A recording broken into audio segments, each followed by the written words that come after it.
himself, and on the stretcher for this 9th trip up the hill.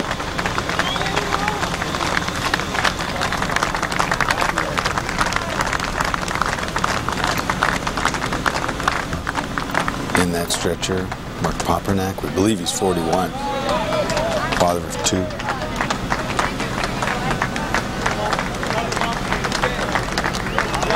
Probably a lot of paramedics out there.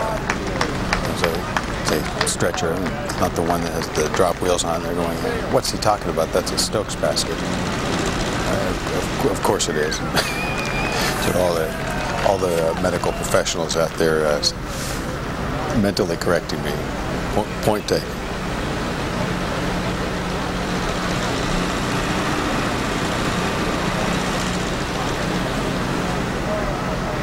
There's almost a sense as you look here now. What? Oh, now what? 2:45. All 9. 9 for 9.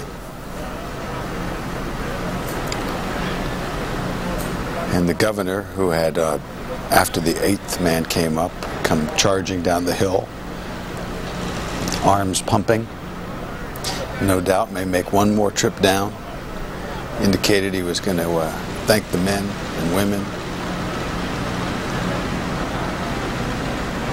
who pulled off the unbelievable at the Q Creek Mine.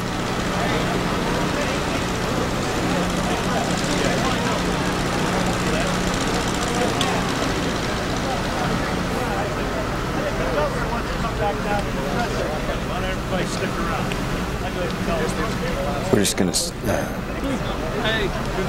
this would be the last time when that capsule doesn't have to go back down. And to the man and the man operating, job well done.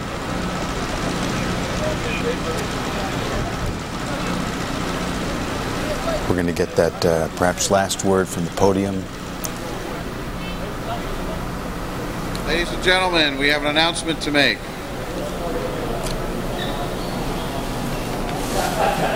For the last 3.5 days, and I have lost track of time in the last 3.5 days, we have been working for this singular moment.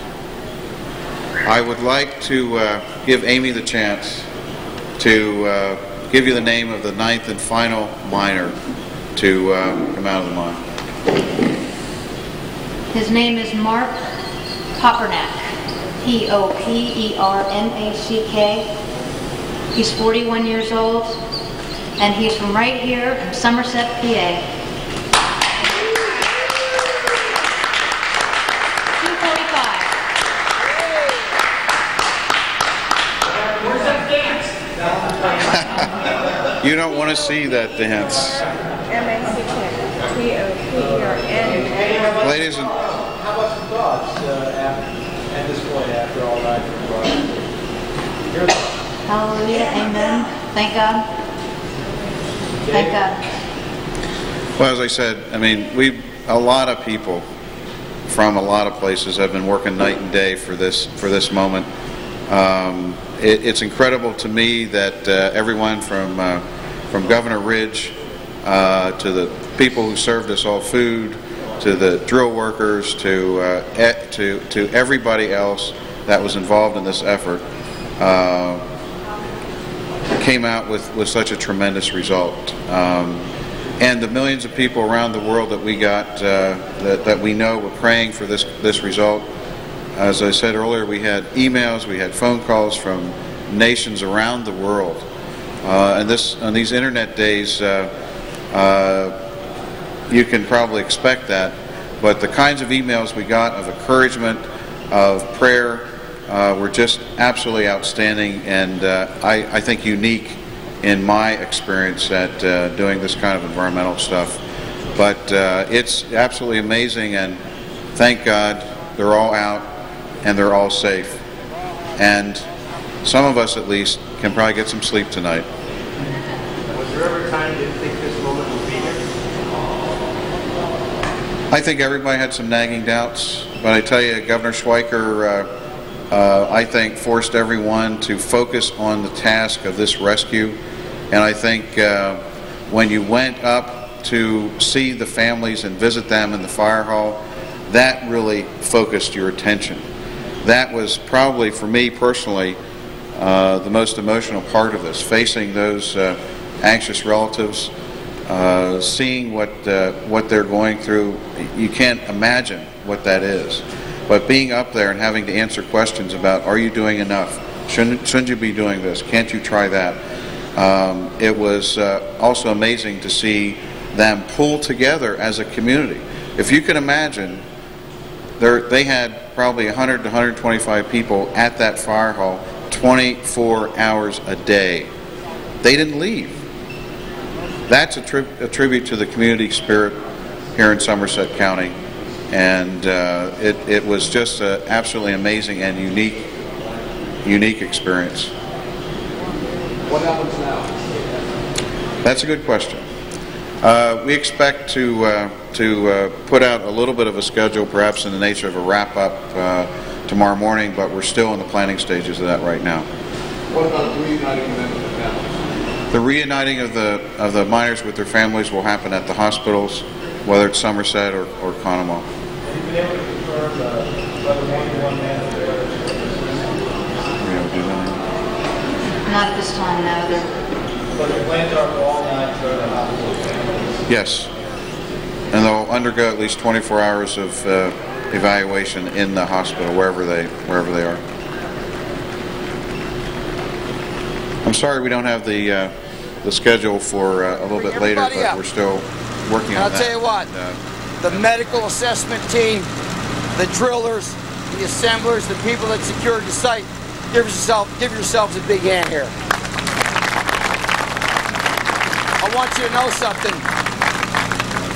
One of the guys we took up was wide-eyed when he got right to the mid-hill, right here at the middle of the hill, because he looked around and saw 200 people and all this equipment. You know what he said to me? God bless America.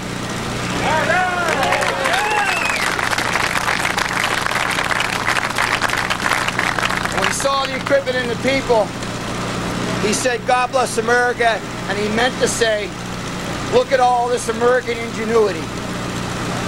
It's American ingenuity and teamwork that brought us to this point, and the fact that the whole world knows about Pennsylvania's mining heritage, Pennsylvania's technology, and Pennsylvania workers and their savvy, and their commitment, and their determination. I just wanted to take a moment to offer those thoughts and that assessment. I'll finish with this. I talked to my kids. We had something planned tonight. Obviously, I couldn't be there. This took precedence. And I said to them, and I'll repeat it for you, all the guys who've been cranking here, and all the guys and the girls who've been cranking for 77 hours. I said to my kids, I'm never going to meet, we're never going to see a more engaged, determined, hard-working, successful group of people and teammates, American workers, Pennsylvania.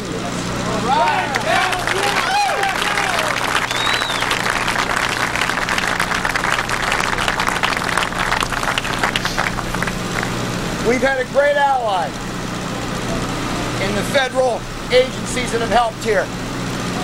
None more prominent or committed than the guy to my left and the folks he brought here. The president committed to me early on.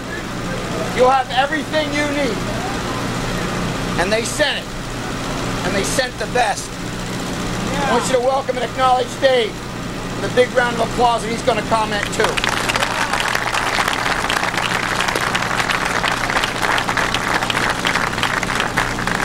Well, I really don't know. I don't have a lot to say. Over the past couple of days, I kept getting one question over and over as to the governor. Are you giving up hope? Aren't you getting frustrated? How do you feel when the seals break or you lose a bit? But all of you all have been around this stuff for a long time, and you know that one thing we all have: determination. And we never used the word recovery in this operation. It was always a rescue. And I said, until somebody tells me something different, or until I see something different, that's what this is going to be, is a rescue. There's 9 of them. That's all you. It's every one of you, not us. Shoot. So I applaud you. You're terrific. You guys from MSHA. Wow. God bless. Big hand for MSHA.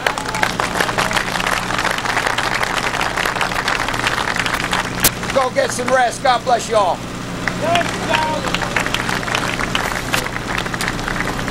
There you have it. Governor Mark Schweiker exemplifying what David Hess was talking about, the catalyst, the team captain, the man who wouldn't let anybody use the word recovery. He always characterized it as a rescue operation, and that permeated this army of men and women who literally fought to pull these 9 men back from the depths. Now, teammates, some of them walking up arm in arm up this hillside. Part of a farm. I think John Weir at one point gave the name of the folks that own the farm that's been kind of torn up here. But never has farmland probably been put to finer use. And the governor said 77. We were actually, I think, ending the 78th hour. It's easy to lose count. And at 2:45, which is exactly when you called it. They brought up that 9th man. And read them off for us here one more time. First, Randy Fogel, 43 years old, from Garrett. Am I not correct? Second, Harry Mayhew, Blaine Mayhew. Where did I put my notes ahead all the time? Here There we we go. I got a couple of them. Number 2 is Blaine Mayhew. Yeah. Number 3, Tom Foy, the crew leader, 52 years old. Fourth, John Unger, The cattle farmer. the cattle farmer and the son of Mary Unger, her only son, was 52. Workaholic, they call him. John Philippi. I've been saying Philippi, but... Philippi, we've been pronouncing it everything. He was number 5. From Gray, that small mining village which is now on the map all over the world. Ron Heilman, number 6. The man who tells stories to the kids at his wife's daycare center, also in Gray. Is that right? Last man going out in the last ambulance. Last man going out in the last ambulance. Yeah. Well, Mark Papernak, departing for Conemaugh, we assume, Conemaugh Hospital, or Somerset. Dennis Hall, number 7. And Dennis, the man who gave that radio call that said, "Get out, the water's coming." Number 8, Robert Pugh, from Boswell. Yeah, we're looking at those times, 2:20. Look at how fast that went. 1 o'clock down to the last one at 2:45. Robert Pugh coming out there at 2:30. And Mark Papernak. 2 young Husband, boys. dad. John Philippi, the man whose son idolizes him. Yeah. His wife, I think you will find, if they didn't already, and I'm sure they did, the children of these men really all idolize their fathers, and very proud of them, and their mothers and fathers and wives and sisters and brothers. I think what you just saw was the removal of a pool camera from a tripod, and as they walked them down, they were going to be getting lots of debriefing from the men who've carried out all of this arduous work. 1 hour and 45 minutes it took to bring them up. Well, I think that in an ordeal that at each stage in the earlier days seemed to take longer and longer than expected, and so many disappointments, no one will complain that if the rescue went faster than anyone could have predicted. And for those of you who have kind of lost track of the last 3 days and the timeline, this all began Wednesday, July 24th at 8:50 exactly, around 9 p.m. when these 9 guys were trapped 240 feet down inside Q Creek Mine after breaching the wall of Saxman Mine Number 2, a mine abandoned in the 1950s. And 50 to 60 million gallons of underground water began to pour into the room 4 feet by 20 feet that they were in. And then, you know, the amazing confirmation. Oh my goodness, as we're kind of getting a close-up look at what they were doing. Don't fall in there, we're not coming in after you, say. Down 3 days later. That's what they came up. Getting the pool camera a shot to kind of look down there. Goodness help you if you're claustrophobic, but of course you wouldn't be mining if you were claustrophobic, would goodness. You? No, it's amazing how they... 39.5 feet looks like, huh? So 3:30 a.m. You know, it's like here we are at 3 o'clock on early Sunday morning, and it was 3:30 a.m. on Thursday morning when they heard that tapping down there. They heard tapping throughout the morning, the last tapping that they heard until 11:30. And even this afternoon, as I watched earlier images and them just slamming those hammers against the pipes, waiting for a sound, and then nothing. And all of the times that we were so discouraged about not hearing word in the last 2 days, and then almost the disbelief. And as we got that word shortly after 11 o'clock, that they were. And it was interesting how it was like, well, they dropped a phone down there through the air pipe, the other pipe, and that then they were seen hugging each other and congratulating. Well, why would that be? And not wanting to be overly optimistic, trying to say, well, here's what we know, but we're not sure why. And then within those next few minutes, and the scenarios that never happened, that we envisioned, right. You know, having to decompress them. Right. But all of the drills worthwhile, in the sense that there were many drills that didn't have to be executed. Absolutely. But many that did have to be executed. Absolutely. They were prepared for every eventuality, which speaks to the expertise and the widespread knowledge of all the people they brought to bear on this situation. 11:30 a.m. on the 25th, tapping heard again. That was the last time they actually heard the tapping, midday on Thursday. It wasn't until a couple of hours later that drill rig finally got there from West Virginia, and many people, you know, there were some initial questions that first day. Why didn't they have that kind of stuff available or nearby? These are not commonly used pieces of equipment. They're certainly not used in coal mining, and they're extraordinarily expensive. $1 million a pop, well, and usually used for natural gas, as you mentioned. And they don't sit around. That was one of the things that we learned from Bob Dolan. Said when you have one of those big drills, they're in constant use out there and in repair. And we heard from the mine owner and. Maybe has a cigar ever been worth savoring so much? No, I don't even think the birth of his child, probably. We don't even know who that... No, it's Harry. It says on his helmet, his name, it says Harry right there. That's Harry. Yeah. Well, Harry, enjoy your cigar. He's earned it. He has earned it, and you can see the mud. A lot of mud, a lot of water. I would think, as I was just thinking about the helmets there, and we had that, and it certainly had, as the governor got up and mounted the side of the trailer there to give his speech, and you think of great inspiring speeches at different moments. President Bush standing on top of that rubble pile the week after 9/11, telling the workers how proud he was on the Friday, in fact, after 9/11, and how clearly proud the governor was at that moment, and saying what bond they share in that moment. And you think, you know, one of the things they're going to share, they're all going to have helmets that they're going to keep and put on a shelf and say, we were there at Q Creek that day when the 9 men came out. Let's listen in here to Dave Lewarski. Well, our role is the oversight of the operation to ensure the safety of the people that are doing the job and to ensure the safety of the people underground. And in a situation like this, it becomes our responsibility to do that under the federal law. And that's what we do. But we do that in partnership with other people, and in this case with the state of Pennsylvania, the Department of Deep Mine Safety, with the drilling companies, with the mine operator, with all the folks you see here. And this effort was was put together in a fashion where all the parties were partners in the things that had to go on. Everybody had a different role. Our job is to coordinate all of that role because of the safety of the miners and the safety of the workers.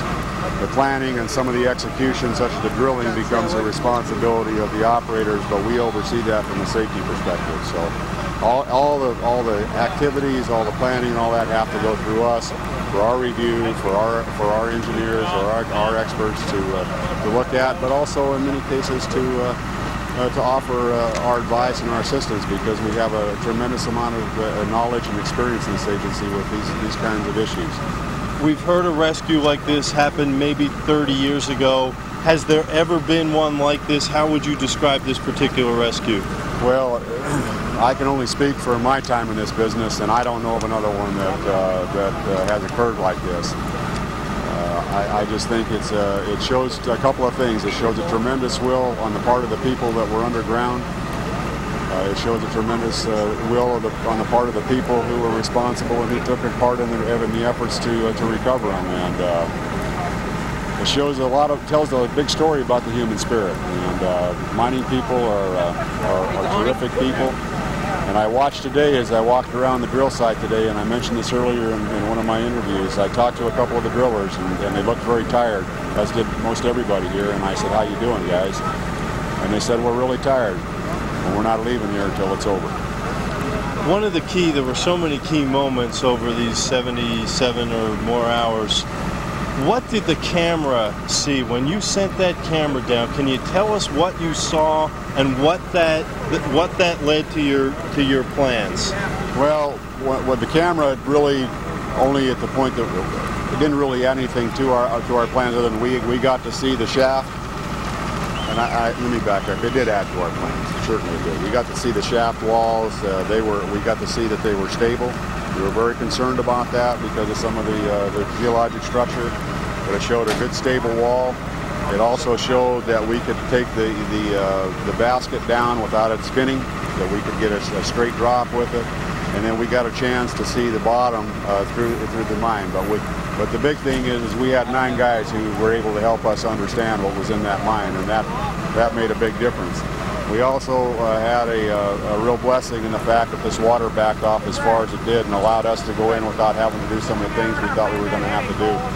It was going to cost us a little extra time, but we still did the airlocks, but we didn't have to go through all the process of doing it every time we went in and out. We were able to open it up and establish the pressure, and had that water not got backed off far enough, we wouldn't have been able to do that. So we had some good things happen in the end, and I don't know how you saw, but this all came together at one time, and that's not uncommon in these kind of occurrences. A lot happened in a very short period of time, and we broke through at 10:30. It's 2 o'clock. There's a great saying, luck is where preparation meets opportunity. You had all of those things going on. There had to be luck, but if not having a model to base this type of rescue on, you had to make a lot of educated guesses, I would assume. Well, there's a lot of science to what we do as well, and we use a lot of science. The airlock, for example, was something that we had seen before. One of our brightest said, "Let's pump some air down there," and it worked. For some of the average citizens who don't understand all the science, can you break it down or simplify what some of the keys were, some of the key moments or some of the key decisions? Well, the most pivotal decision in this whole thing was when the 6-inch hole got drilled and we applied compressed air down that shaft. That was the pivotal moment that caused us to get the airlock that we were desirous of, and it held the water back in one entry, and that kept the miners that were down there in high ground, kept the water away from them, but it also provided an oxygen source, because they had one area where they could get into, and the rest of the areas were all filled with water. So their oxygen supply would have gone down very quickly. So that was probably the most pivotal decision that was made in this operation, was to get that compressed air down that 6-inch shaft. I've also heard that decision was pivotal because the first day the miners, some of them were ready to give up. Yeah. And when they heard that, can you tell me about what the difference was with that? When they heard that happening, how that changed their morale? Well, certainly. I mean, they knew that the people knew where they had been, and that there was going to be an opportunity. And they made some very key decisions as well. One was that they stayed together, and one was that they found the highest ground that they could find. But I don't know if you noticed, as each one of these guys came up, if you noticed their cap lamps, they made another pivotal decision. They conserved their light sources. Some of them had very dim lights, and some of them had brighter lights, and that was a matter of, I would assume, and I didn't ask them this, but just knowing the system, they took turns with their light systems. And so for a lot of what they went through, they may have sat in pitch dark, and if you've never experienced darkness, if you go in a mine and turn your light off, that's total darkness, and these folks probably did that for a good part of the last 77 hours. Now, Dave, they were together the whole time, this 9? Yes. And what type of area? Can you tell us? I know we were guessing about the table size, maybe a couple of those, but what conditions did they have? From some of the information I had, they had one, we call it an entry, but I'll describe it as one tunnel out of 6 that was still open from one spot to where the coal had been extracted. They had a distance of about 70 feet. So it would, however wide their entry, let's say 18 feet by 70 feet, that's the area that they had to work with. And the pivotal thing was to get that air into them. It did 2 things. It kept the water at bay, but it provided an oxygen source. I know you want to get going. President Bush sends you up here. This is such a great story for America right now. Can you even imagine what it would have been like if it hadn't been such positive outcome? Well, no, I don't want to think about that. I want to think about what happened here, and that's what I'm going to remember. I'm not going to dwell on what ifs. There are no what ifs. It's what is, and that's why I want to remember it. Thank you, sir. Congratulations. You're welcome. Very good. Appreciate it.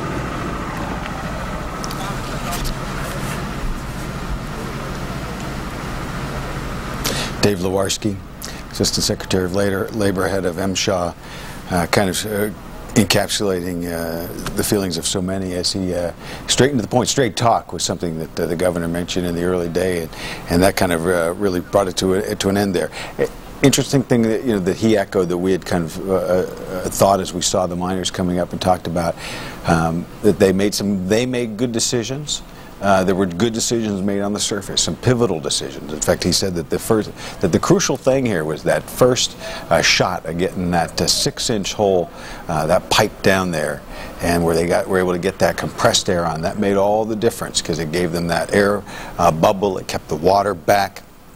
And it certainly gave the miners a reason for hope. You heard the question there that they may have been really in a moment of despond, but then they knew as the days went on that the men were coming, that they were coming, and that then they made decisions in conserving light and in choosing perhaps to sit in the dark for hour and hour on end, perhaps taking turns, and that again, giving credit to our expert Bob Dolitz, was something that he had given us expectation of, that they would have taken turns in that process, and a remarkable story, all in all.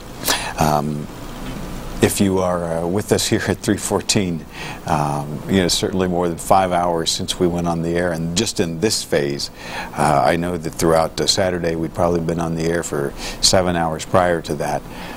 You have witnessed an astounding thing as we have watched this unfold, and as our hearts have gone from hope to despair, back to hope, and then down to the depths again, and up one more time, that we are getting a story that if you're here at 3:14 in the morning, maybe you're working the night shift, you're going to be glad to tell people that you were a part of that night and that you witnessed it. I want to, if you can believe it, we do have anchors and producers and whole teams of people in this building, and not only out of the scene. Megan Jones is on the phone line. She's the reporter we've had stationed out at the Conemaugh Hospital, where the helicopters and ambulance have been coming in. And Megan, you've gotten a little bit of reaction here, some grateful reaction. Oh, yeah. The Vice President of Conemaugh Health Systems just read a statement from John Unger and his family, and the statement basically just thanked people.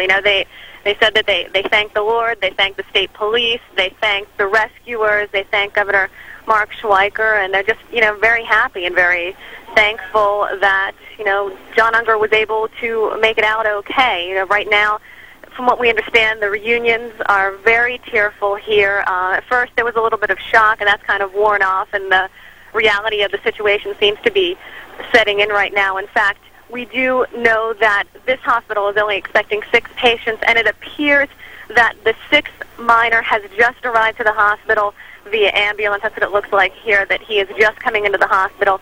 3 of the other minors were taken to Somerset Hospital. Those people, obviously with minor injuries, the Conemaugh Hospital, those people being transported here because it is a trauma center, although the Vice President does say that everyone is in good condition, everyone is doing well with minor injuries, and families just having tearful reunions right now, and just happy to have their loved ones back in their arms tonight. In fact, some of those people are in such good condition they may leave the hospital tomorrow morning. Scott? They certainly probably will desire more comfortable. Well, you know, I don't know. A hospital bed, given what these guys have gone through the last 3 days, may be very, very comfortable indeed. And let them rest. Let me just give you a little expectation of what we're. I'm just caught. Yeah, I'm caught as you are as we watch the pool camera and the decisions, wise decisions. I'll give pay tribute to whoever's manning that pool camera tonight. He's been on the ball. As the men and women evacuate that scene and move on to kind of pull back to that flag atop the drill, making all the difference. Governor Schweiker is back at the media center now. His motorcade has made his way back from the rescue site where he escorted each one of those men, put a hand on the Stokes basket as they carried the last man up. And we expect maybe one final statement from them back at the command center here in a moment, as we look back over the field where they really waged a war against all kinds of odds, and a war fought with all kinds of weapons, and one fraught with difficulties. This truly did prove, as the governor said, the rigors of rescue. And he was not kidding when he said in the 10 o'clock hour this was mission critical, and that they were working out there in a fretful environment, and fretful it was indeed. And as they take kind of the last, as you would on any kind of battlefield, snaps of the last images of what had been done, reasons for pride, reasons for gratitude, lots of lessons learned, probably lifelong friendships forged, as you look back over the cap that they've now placed over that. And Megan, I know you're on the phone and probably can't get a good look at it, but they did give the pool cameraman a quick look down that pipe, and we just lost his signal. But they have now capped. They've capped that shaft, rescue shaft number 1, the one that went down when that drill bit broke, and so much attention moved to shaft 2, but in the end it was that first pipe that they picked, the right location, the right equipment, that got it down to the very end. Let me ask you there, Megan, if you can give us you say the 6th man just arrived, 3 others having gone to Somerset, and you say that the statement, I think, was from the family of Mr. Unger, but we've not really heard any other statements from other families. I may have just lost Megan there on the phone line, and you're gonna hear and see lots of these people again in the morning. We talked to Michelle and Wendy until late, and we're having Megan here overnight. And Action News, our regular morning broadcast, will pick up in the morning, and lots of people will be back on to kind of fill out all of those details as these teams of people are working with adrenaline. Those moments of exhaustion kind of went to exhilaration. And as we saw each one of these images in that hour and 45 remarkable moments as they came out, I'm amazed that Wendy Bell is still with us at this point. But I'm gonna bring in my new partner as we're waiting to hear from the governor. Wendy, what are you hearing around that media center?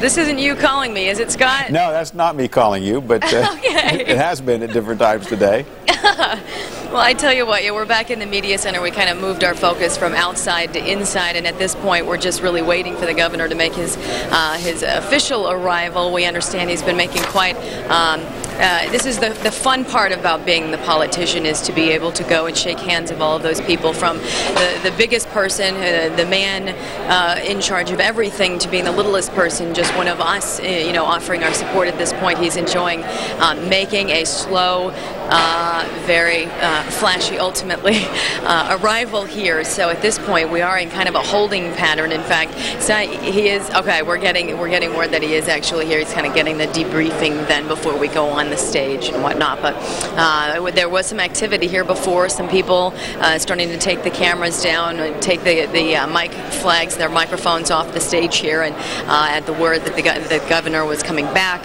everybody is back into position waiting the official word. And I think the official word is going to be, go home and get some sleep, won't you? So I think at that point we're going to continue, Scott, we're going to continue our work on this end. We've got Action News this morning beginning now in what? Shoot, I don't even know what time it is.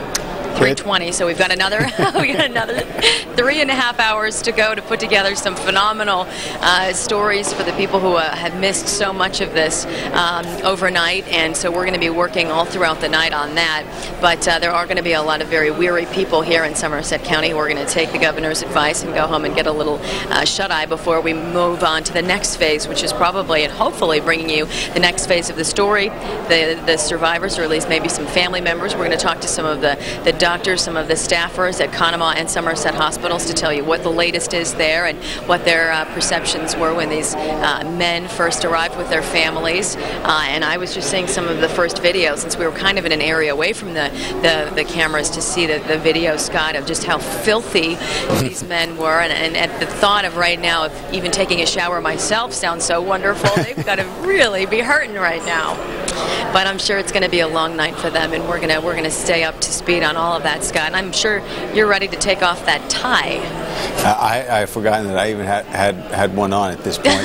and I'm glad you got a chance to kind of see those images. You kind of sense that as encrusted as they were as they came out, that probably didn't hinder at all those reunions at Conemaugh and Somerset hospitals, as the family members no doubt rushed to, as doctors were giving access, to give a hug and a kiss, and moments that will be long remembered. And am I correct in, Scott, am I correct in that when each man came up, they had the lamps on their hats on? Am I correct in that? Did I see that? Yeah, I saw several of them. Yeah, they weren't all on, but in the initial phases we saw them come up, and I think only a couple had lights that were out. And Dave Lewarski from MSHA, in a statement to the pool camera just as he cleared the scene, said that kind of paid tribute to the training and to the good decision making on the part of these men to conserve their light sources, and that they likely did take turns. Right. And you could tell how inept we would be in that situation, because the first thing you, Sally, Michelle, and I were talking about is, and they've been dark down there for days. Yeah. I think we would have been in dire straits. Yeah, and only one guy came up with his light just slightly dimmed, looking like most of the flashlights in my house. And at one point, even in the middle of a news conference, one of our camera batteries just went out like that, and it took us a moment to get it back on. And so they had to make decisions not only to maybe move to places of drier ground, but to choose at that point to say, we're going to sit here and we're going to wait. And to hear drilling above, to know, okay, they got that air hole down there, to hear the hiss from that compressed air, and at that point just wait for the cavalry to come. And the cavalry certainly arrived. It will be so interesting too, Scott. I mean, one of the things that you do in your business so well is to sit there and speculate and bring all of the different pieces of the puzzle together about what may have been going on, about the situations as well as we know it. And that's sort of what we do as storytellers, is to bring up all the possibilities as well as we can to people at home to envision exactly what is going on. Well, now in the hours to come, we're going to know exactly what was going on, what was the reality of the conditions down there, and how accurate were the things that we've been talking about so much. And I think think this next day is going to be a very exciting day of developments for us to see and finally piece together that puzzle that has been such a, so scattered on the table for us up to now. It's going to be a very interesting putting it all together and hearing what actually happened. And I think we're going to get a lot from the doctors. We're going to get a lot of information from them. And if I'm not mistaken, Scott, the only real injury I heard about, aside from the one gentleman, that first gentleman who came out with the chest pain, is that one fellow who had the right shoulder injury. Am I mistaken? That's all. That's all that I heard, and that was to Mr. Unger, whose mom had been so concerned about him throughout this ordeal, her only son, and well, he may have a little dinged up shoulder, but he's probably in good care, and we expect good reports. Yeah, this is a tribute to the resilience of these men, and no doubt their stories will be amazing as we kind of unwind them over the next few days, and I think that will be really the thing that we'll be looking for tomorrow and in the days to come on Action News, will be the stories not only of their survival, what they went through down there, but as we looking at the pieces of how this all unfolded and the good decision making and the strategy, the planning. You were talking about just how the things that we kind of do in coverage, where we think about possibilities and what could happen, what might happen. I'm amazed at how many of the things played out that the experts were telling us might, as we talked to Bob Dolans and others, they said it's going to go this way or it could go this way, and to see exactly how those things. Was that an indication the governor's moving into position maybe? No. In fact, we have Jake Ploger here with us. You're kind of cutting out in and out here, Scott, so if I grab my ear, it's not because I'm sick of hearing you. But I want to bring in Jake because they were not only, it wasn't really speculation, it wasn't at all speculative what was going to happen in the medical side of things when these guys finally came out. In fact, there was unwavering confidence that they were coming out alive, and doggone it, we were going to have everything in place to do that. I'm sorry, I was just eating pretzels, so if I'm blowing pretzel breath on you, forgive me at this point, but it's Slim Pickens out there. I got water and pretzels.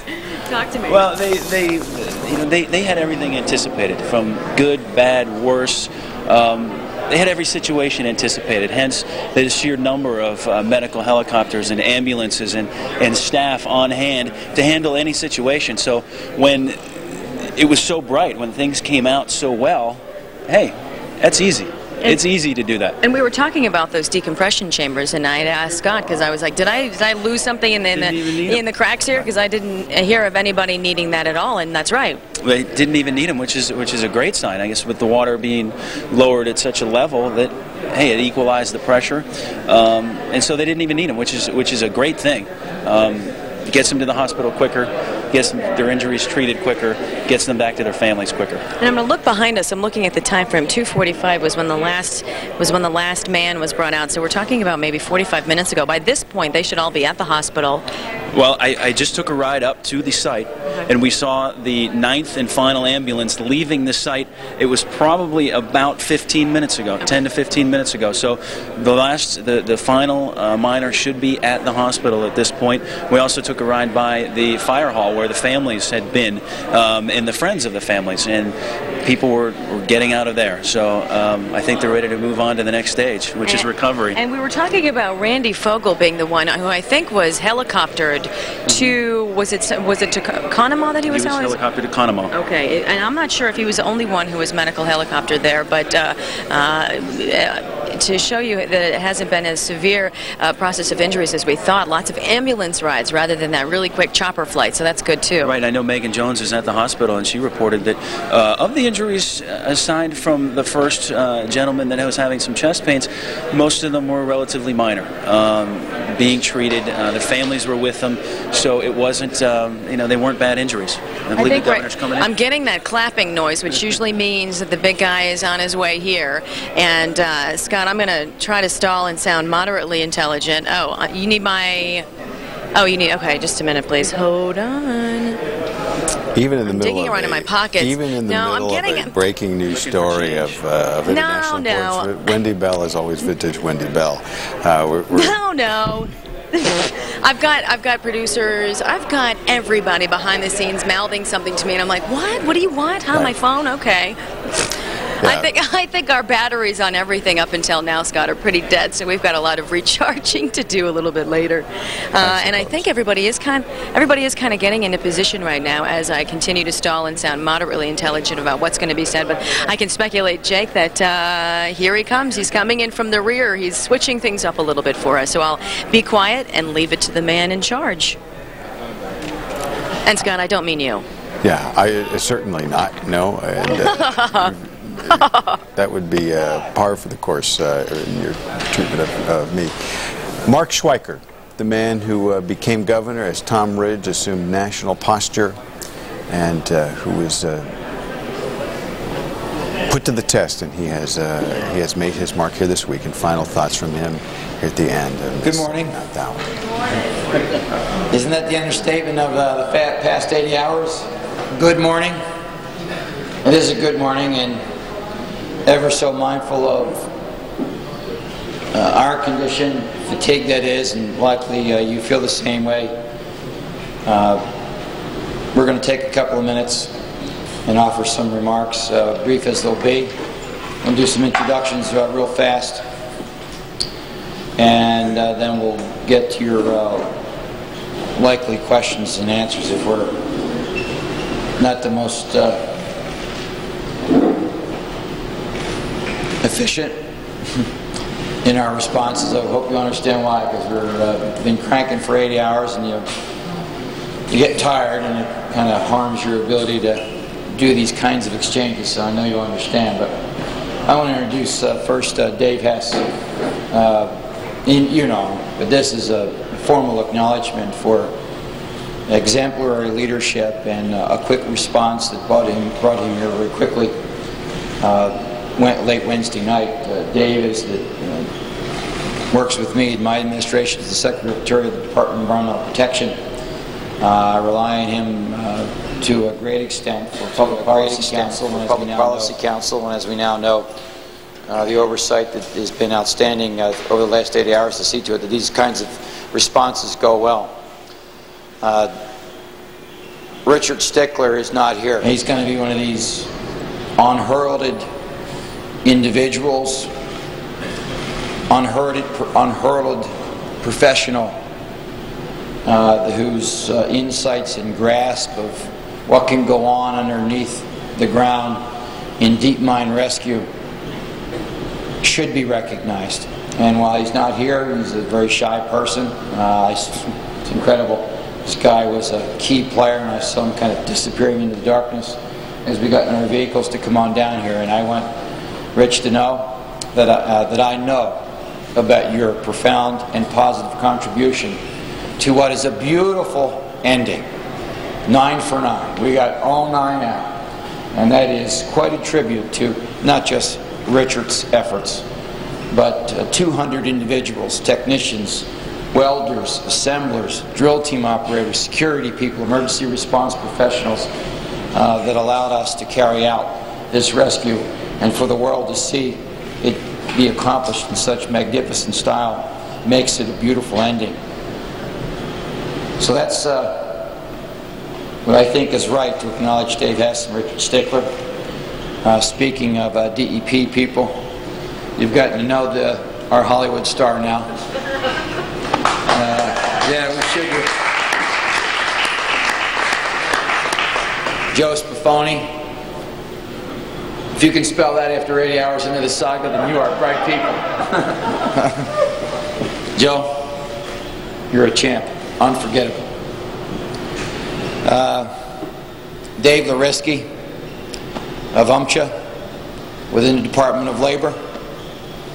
His bearing and his gut calls about what we needed to do through this journey are history making with great impact. And hopefully the families will come to know that they are soon to welcome home their loved ones, and for the 9 miners to be in those comfortable beds. They are in those positions because of so many people down there. But at the top of the leadership list is Dave. And I want to thank you I want to thank you in your prompt response. I want the President to know that this is one outstanding federal leader. You saw to it that we needed to have what we needed to get the job done. And I've said that to the President, and I hopefully we'll have the opportunity. He's probably sleeping, and he should be. We should all be sleeping, I guess, at 3 o'clock in the morning. And he's going to come to know that if I have anything to do with creating or conveying that impression. Paul Kunkel is out of Latrobe Hospital. He is a recognized veteran in emergency medicine, particularly in the area of urban search and rescue. You know, Pennsylvania has one of the sturdiest readiness platforms in the country when it comes to responding to crisis and natural disasters, whether they're tornadoes to floods, and we have our share in Pennsylvania. We're the most flood-prone state in the country, to being able to draw on Paul's capacity to ready ourselves for the key rescue steps that we all witnessed in the last couple of hours. And Paul is responsible for all of the readiness associated with the medical dimensions of seeing to it that these folks are given immediate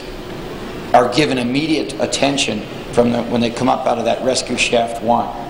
So Paul, I want to thank you for your thoughtfulness and your leadership and your steady presence too. There are others, and I'm at some peril now because I probably will overlook some. But I feel that it's important to offer these acknowledgments and just give you a couple of thoughts about all that's transpired since we were last together. And then I'd like each of them to have the spotlight, so to speak, and give their short statement, and we'll get to your questions. What a beautiful ending. You know, as we turned right to come up just a couple of minutes ago, coming out of the drill site, I saw someone holding a big sign that said 9 for 9. And indeed, it turned out to be 9 for 9. We got all 9 of our guys out. As precarious as the circumstances had become at points, we fought through it, and we were ultimately successful. And it is a beautiful ending, and nothing short of miraculous that we get the 9 up, and other than a shoulder bruise, or as Paul says, a soft tissue injury, and a gentleman who's got some stomach pain that we thought originally, and maybe it could turn out to be heart stress. Other than those 2, the 7 are fine. They need to get cleaned up. They need some medical attention. But ponder this, for 77 hours, they were in dank conditions, unsure of what awaited them. And at one point, the water was up to their nose and rising. And because of the quick-witted actions, and people like Dave Hess saying, no, we will not be about bureaucratic responses on this Wednesday evening. Let's deploy everything we've got. Let the phone work begin. Bring every asset and resource we can bring to bear, and we will help. And as it relates to the onset of the water, literally stem the tide, because the tide had brought the water up to their noses, and each and every one of them will tell you that. And but for their quick decision to seek higher ground, and then to get those pumps into the ground very quickly, and what will probably go down as one of the more insightful moves in the history of deep mine rescue, to get that 6-inch pipe in there to begin injecting that 190-degree temperature compressed air to begin to grow that life-saving bubble, which Spifoni, and maybe that'll be the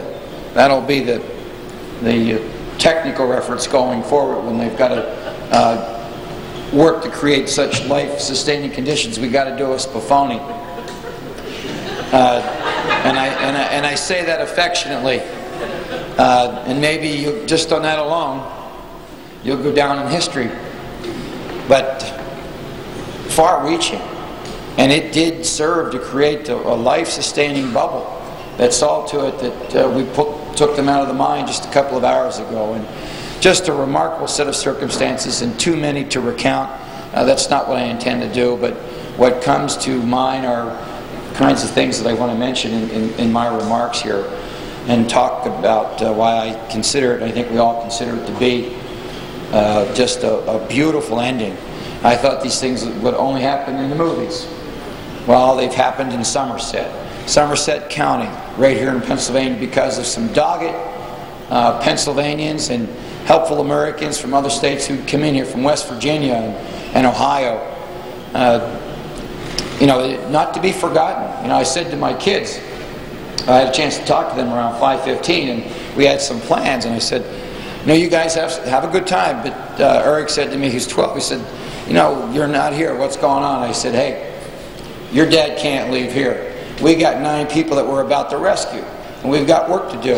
I said, more than that, guys, let me tell you this. I'm working with the most dedicated, fired up group of rescue teammates, and I'll probably never be engaged with such spirited people like that again. And I can't leave. And I hope you understand that. I think they understand that. They were going off to see the Who. I said, one of Dad's favorite bands, and it's going to date me, but I obviously couldn't be there, and I hope they had a good time. But the point I'm making is, you know, I had a chance in one of those parental ways to say, you know, I can't leave. This is about staying the course. This is about persistence. This is about loyalty. This is about backing up teammates who have been here at that point for 75 hours. And I meant every word of it. And I managed to say this when we gathered for a short time. Take some of the water that was so threatening. And we have to acknowledge teamwork. And as I'm going to finish, and I want Dave to follow me. You know, the one gentleman who had the capacity and the semblance of mind to grab that phone and warn the others was coming up that hillside. And I'll never forget it, and I know you were there too. He looked around wide-eyed and saw the sizable equipment and all of these workers, and I saw him go, my God. And he said, God bless America. I mean, it's out of the movies, but he meant every word of it. And he meant, I think, if we could put words in his mouth, or perhaps add to that, he said, my God, look at the American ingenuity that is exemplified by this remarkable enterprise that was assembled in 72 hours to help us complete the rescue operation. What a thrilling moment.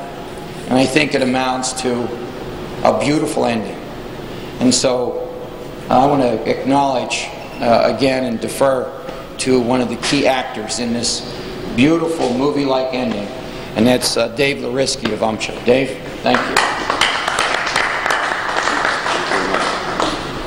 Well, thank you, Governor, and geez, I'm maybe at a loss for words. You know, the last time I was here, you guys kept me so long that I almost missed all the action. The time I got back, they already had one out, and we were sitting here worried about how long it was going to take to be done. And I'm just teasing you, because that was really nice to walk back into, because I knew that the folks weren't going to wait for me to make decisions, and that's what's key about this whole effort. We had great teamwork up there. This was a partnership. This wasn't about one federal agency or a state agency or a company or a drilling company or whatever. It was the ability to work together to make good decisions that allowed people to do this job safely and to bring those miners out safely. And we didn't have any accidents. That's one of the things that I think is very important about this process. If you understand the work that went on there today and yesterday and the day before, and the magnitude of some of the risks that were there, and we completed that process in a very safe manner, and we brought people out in a safe manner. That's what it's all about. When you talk to the people there tonight that's worked their whole careers for these kinds of attempts, or who many of them have brought out bodies instead of live people, They told you tonight a great story. We could do this for free. It's not about money. It's not about anything else. It's all about this. And that's exactly right. It's the best return that we can ever get to bring somebody out of one of these situations safe and alive. So, you know, it's a remarkable effort, and I hope we don't have to have this discussion anymore. You know, I hope we don't have to come down the road and do this again. And that's important. But Governor, I want to say to you, thank you so very much for your leadership. You've been terrific. I just got to meet the governor yesterday and have a great deal of respect and admiration for what you did here. So thank you so very much. Dave, stay right here. You know, you often ask me why I seem confident, and I think this goes right to the heart of the question. You told me about your involvement in the rescue of an 8-year-old? 9-year-old who was down below for 4 days? 5 days. 5 days. I'm testing him. 5 days, and brought him up alive. Hey, when he said that, it was an historical reference to, and I think in part explains why he believed with the right effort we were going to be able to bring them up. And that translated to building my confidence that we could go and do this. And I appreciate you offering that to me. That was heaven sent. Thank you. Hey, Joe. The great Spafoni. Yeah. No, it's not the great Spafoni. If you had to write a script, I don't think you could have wrote it much different. And the decisions we made the right ones. And that first night when we got that call, just to give you a little reflection, and, you know, when you're at home and getting ready to go to sleep and you get a phone call from one of your inspectors who tells you we've had an inundation in a mine and we have miners missing. And then you call a mine and you talk to the owner and he tells you we have 9 miners missing and the water's blocked their escape out of the mine. And you tell them, hey, you know, the inspectors are on the way, you need to start looking for some drill rigs, and we're on our way. And, you know, we put everything into place. MSHA was doing the same thing. And we got up here to the property. It worked good. They had a rig coming. And, you know, to acknowledge John Urosic, Kevin Strickland, Jerry Davis. We got over there, we started drilling that hole. We were going to try to stop that water underground. It overcame us. We just couldn't handle the amount of water. The only thing we had left to do was, okay, where do these miners go? They tried to get out. If they couldn't get out, they're going to go for high ground. So we made a good decision to try to go, set this rig up and drill in the high part of the mine. And it just so happened that it was 3 or 4 crosscuts from what they had just cut into the abandoned mine. But that was the high part of the mine. And we drilled that hole and, you know, got that hole down in the mine. And boy, you know, you talk about eerie feelings. You hear that somebody hit that casing. Well, you know, a miner's not there. You don't know if it's 1 or 2 or 9. And then you've got to think, okay, we got them down there, but now what are we going to do? Because we know we got the water coming up. And after a lot of discussion and probably maybe a lot of luck involved too, but, you know, the decision was made, hey, you know, we were debating, do we pull it out, try to get communications and so forth and so on, and we talked it over, and the decision was, hey, we're going to keep this casing down there, we're going to keep the pressure up because we're not going to be able to stop this water, it's going to come, and that's our only shot. It was the only decision we could make, and it worked. That's about all I can say. You know, I'd like to thank everybody that contributed, participated. You couldn't ask for better cooperation. Everybody gave 110%. And Governor, you kept our morale up. You never had a doubt. And I thank you for that. Thanks, Joe. Thank you. And I'll tell you the payoff on that decision to sink that 6-inch pipe. I'd explain it this way. We're bringing one of the gentlemen up, and you know, the tapping, and the opportunity to tap that pipe, and therefore allows me to allow the decision to sink the pipe. He said on the way up, I knew you were coming. And he knew we were coming because we had already quickly sent down that 6-inch pipe. they found it very reassuring. He was a confidence builder for them. And that's why when he was coming up the hill, he said, I knew you were coming. Goes a long way. What a big payoff. And Paul, I'd like you to comment. Your projections and preparation, just impeccable. Great job. Thank you. Well, my only comment would be that this really, in my mind, is a truly unique situation. This is an inundation in a mine where individuals were trapped in a pocket of compressed air. And although the research that I've done is not exhaustive, I can only find 2 other mines that this has happened to. They both occurred outside the country, and they both ended up with no salvageable people. Because of the people and the effort and the pre-planning and the practice and the professionalism and the commitment of the people that are out there, everybody from our federal and state agencies through all the practitioners who are out there. These guys are alive today, and this is truly unique. This hasn't happened before. Much of the equipment that was put together by MSHA and by the drillers that were out there were things that were designed and planned. They hadn't been done before. So this is truly a unique experience, and it really speaks well to the American ingenuity that the governor has reflected. The other thing that I think really we need to understand is this takes leadership when you have people committed to this length of time.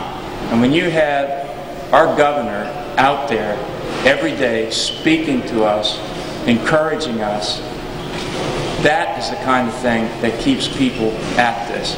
So, Governor Schweiker, I really appreciate that. Thank you, Rich. I appreciate it. Thank you. Very good. And for the record, it's I'm getting tired. I know when I mess up the first names, I'm tired. It's Rich Kunkel. So I know you're mindful of that. It's Rich Kunkel. Thank you. You know, if we made any history, it's because of 200 teammates. We knew how to get it done. So, friends? Governor, the men, all of them, came up clearly soaking wet. Is it your understanding that they may have gotten wet from the water that was used to drill that rescue shaft, or were they in water until they were rescued? No, they were in water. There were actually water in the shaft as they were coming up, caused a good deal of them to be wet. They were in an area that they probably were wet to begin with, but they got to an area that was relatively dry for quite a period of time. But there was a significant amount of water coming down the shaft that caused what you saw. So they were not necessarily wet when they entered that cave? That's my understanding. That they were in an area that remained relatively free of water for most of the time, but they were wet to begin with. That's correct. Yeah, and keep in mind it's a damp atmosphere, so I mean that's why their feet are in the condition that they are. You know, having been in those work boots and those socks and wet for 80 hours, and they're probably going to have some problems down the road. When you said earlier that at one point the water was up to the men's is that when they were in the cavern from which they were rescued, or was that previous to that? You know, I don't have the particulars. I just know that one of the rescued miners said that. When you pulled the men out, did they have to go through the decompression chamber, and so how long ago? No. Well, at least as they got to the top of the hill and up to the barn, it was the judgment of the attendant Navy physicians that it wasn't necessary at that point. But I am told, and Rich may want to back out for another remark on this, that it can manifest later. And if it were to be the case, then we would be ready for them, because we moved one of the hyperbaric chambers to Conemaugh Hospital in the event that it did show up later. And would that be right? That's correct. What else did the miners say? They knew you were coming. there's so many remarks. I probably should have had a tape recorder, but we had other things going on. I mentioned some of the things that stick out in my mind.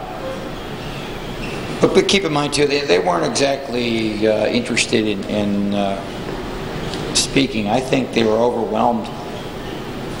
They were overwhelmed at the first look at the site. I mean, you look at it at night, just a passerby would say, wow, what a deployment. But they were overwhelmed at the site. I think they were overwhelmed with gratitude. I mean, think it through. And I know that last guy coming up.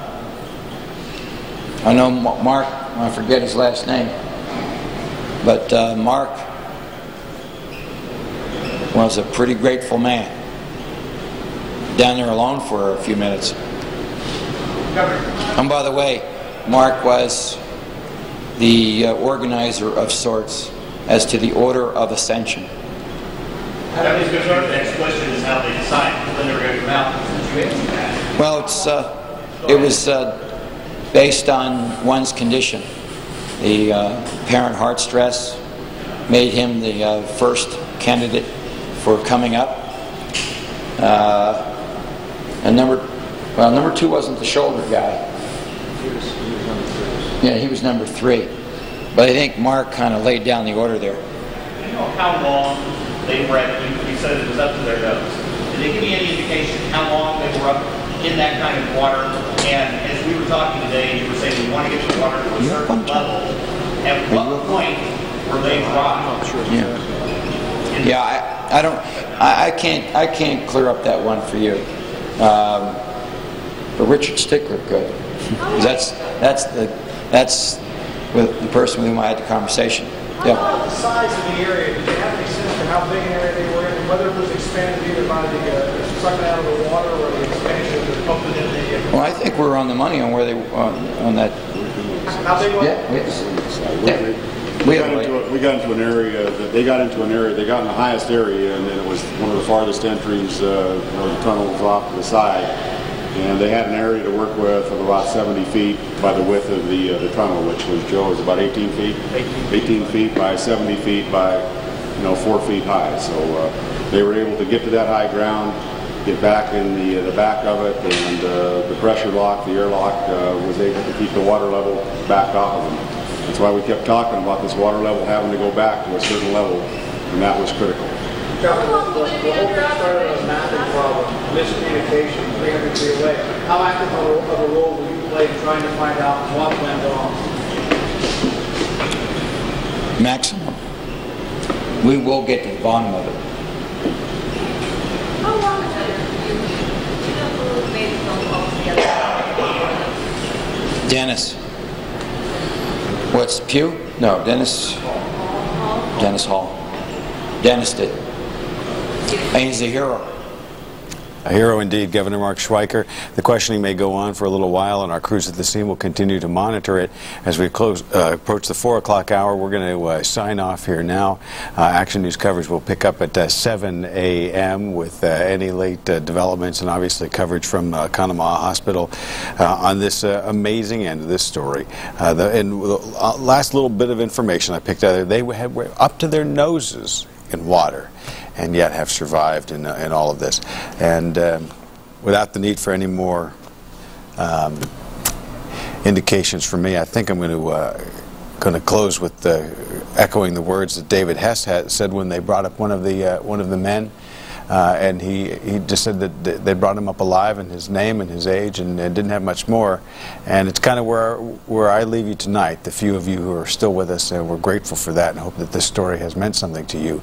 But in the words of Dave Hess, that's all we have, and that's enough.